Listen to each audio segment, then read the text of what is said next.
Hello student, welcome to college study Delhi university. So आज की video में हम डिस्कस करने वाले हैं सेकंड सेमेस्टर का पूरा स्ट्रक्चर।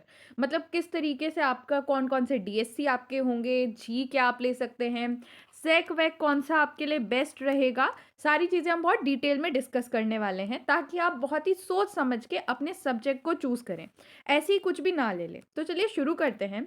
देखो, आपका ना कुछ इस तरीके से हम पिलर में डिवाइड कर सकते हैं। 5 मेन पिलर हैं। कैसे? आपका पहला है डीएससी। डीएससी मतलब डिसिप्लिन स्पेसिफिक कोर। ये वो सब्जेक्ट हैं जो आपके कंपलसरी सब्जेक्ट होते हैं। यहाँ आपको चूज करने को नहीं मिलता और ये फाउंडेशन बिल्ड करते हैं। तो अगर आप बीकॉम ऑनर्स के हैं, ठीक है, बीकॉम ऑनर्स के अगर आप स्टूडेंट हैं तो ये आपके कुछ कंपलसरी सब्जेक्ट होंगे जो आपके डीएससी कहलाएंगे। अब ये 3 कंपलसरी सब्जेक्ट आपको इसमें दिए जाते हैं और हर एक सब्जेक्ट जो है वो 4 क्रेडिट का होता है। ठीक है, उसके बाद आपको एक जी चूज करने को मिलता है। जी आप कोई सा भी चूज कर सकते हो, कोई से भी सब्जेक्ट का, कॉमर्स को छोड़ के कोई सा भी आप ले सकते हो। लेकिन अगर आपको माइनर चाहिए तो आपने जो फर्स्ट सेमेस्टर में जी लिया था ना, उसी को कंटिन्यू करना। ठीक है, ताकि आपको लास्ट में जब आप फोर्थ ईयर कर लें तो आपको उसी सब्जेक्ट में माइनर मिल जाए। लेकिन अगर आपका कोई फोर्थ ईयर करने का सीन नहीं है, आपको माइनर नहीं चाहिए, तो आप अपने इंटरेस्ट के हिसाब से जी अगला किसी और सब्जेक्ट का भी ले सकते हैं, कोई दिक्कत नहीं है। ठीक है, उसके बाद एईसी आपको लैंग्वेज या ईवीएस में से अलॉट कर दी जाएगी। अगर पिछली बारी आपके पास ईवीएस थी तो इस बार आपको लैंग्वेज दी जाएगी, और अगर पहले लैंग्वेज थी तो इस बार ईवीएस दी जाएगी। उसके बाद सेक स्किल एनहांसमेंट कोर्स, आपने जो पिछली बार एक बार ले लिया है उसको आप दोबारा नहीं ले सकते हो, आपको कोई और दूसरा इस बार लेना पड़ेगा। ठीक है, देन वैक वैक भी आपको चूज करना पड़ेगा, वैल्यू एडिशन कोर्स, और सेम जो आपने पहले ले लिया है उसे आप दोबारा नहीं ले सकते। जी आपका 4 क्रेडिट का होगा, बट एसी सैक वैक आपके 2-2 क्रेडिट के होंगे ईच। ठीक है, अब थोड़ा डिटेल में देख लेते हैं कि ये डीएससी आपके कौन कौन से होने वाले हैं। तो सबसे पहले है कॉर्पोरेट अकाउंटिंग। देखो, अकाउंटिंग बहुत ज़्यादा डिमांड करता है टाइम एंड प्रैक्टिस। आपको इसे स्टार्टिंग से ही पढ़ना है, स्टार्टिंग से ही लेके चलना है, एंड के लिए मत छोड़ना, वरना फाइनेंशियल अकाउंटिंग वाला हाल होगा। ठीक है, अब इसका ना कुछ एक बार सिलेबस देख लेते हैं। वैसे तो सिलेबस मैं डिटेल में बाद में डिस्कस करूंगी, बट फिर भी थोड़ा सा देख लेते हैं कि इसमें शेयर कैपिटल या डिबेंचर आपका है, शेयर फाइनेंशियल स्टेटमेंट्स वगैरह इसमें आपको बताने हैं। देन वैल्यूएशन के कुछ सब टॉपिक्स होंगे, स्ट्रक्चरिंग जैसे अमलगेशन वगैरह होगा, और कॉर्पोरेट रिपोर्टिंग वगैरह जैसी चीज़ें होंगी। ठीक है, तो ये आपकी 5 यूनिट इस तरीके से होने वाली है। पूरा डिटेल में सिलेबस, इंपॉर्टेंट बुक्स वगैरह सब मैं बाद में डिस्कस करूंगी ऑफ अ इंडिविजुअल डीएससी, ताकि आप सारी चीज़ें बहुत ही क्लियरली समझ लें। अभी बस आप इतना देखो कि क्या आपका स्ट्रक्चर रहने वाला है। दूसरा जो आपका डीएससी है दैट इज कंपनी लॉ। जैसे आपका बिजनेस लॉ था ना पिछली बार, उसी तरीके से कंपनी लॉ होने वाला है।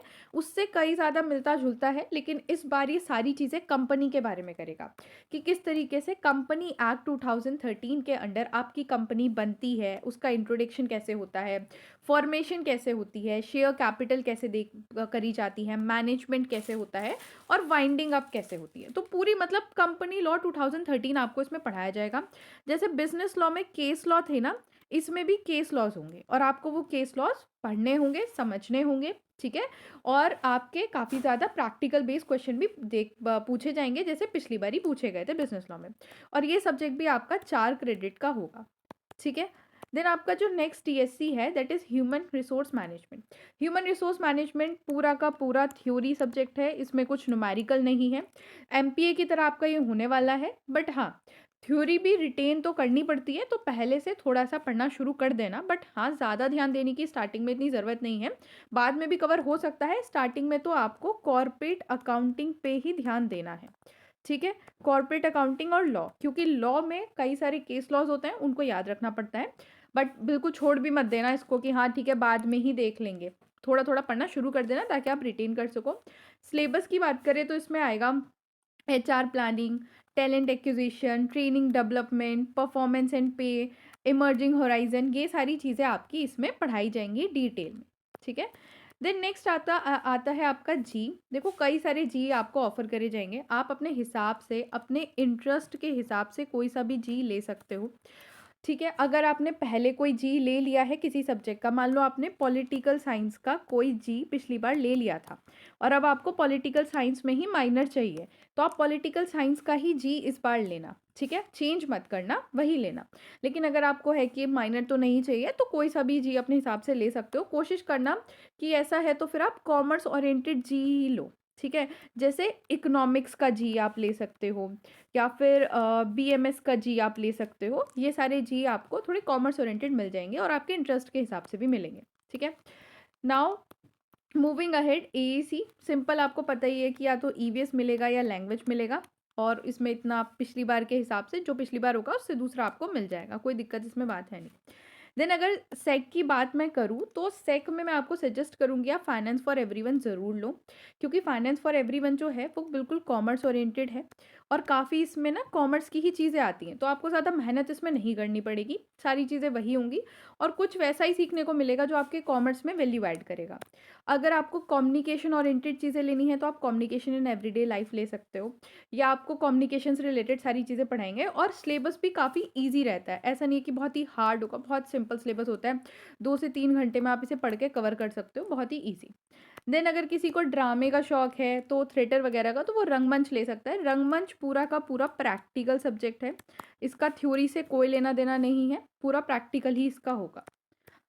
देन वैल्यू एडिड कोर्स की बात करूँ तो अगर आपको कहानियाँ पढ़ने का शौक है तो आप रीडिंग इंडियन फिक्शन ले सकते हो इंग्लिश में, इसमें कहानियाँ ही हैं सारी, ये सारी, ठीक है? अगर कॉन्स्टिट्यूशन से रिलेटेड चीज़ें पढ़ने का शौक है तो आप constitution value and fundamental duty ले सकते हो, ये भी एक अच्छा है। और इसका सिलेबस ना ज़्यादा हार्ड नहीं है, ना तो इसका ज़्यादा हार्ड है ना इसका ज़्यादा हार्ड है, मतलब आप बहुत ईजिली से कवर कर सकते हो, 2 से 3 घंटे लगा के बढ़िया करके पढ़ सकते हो।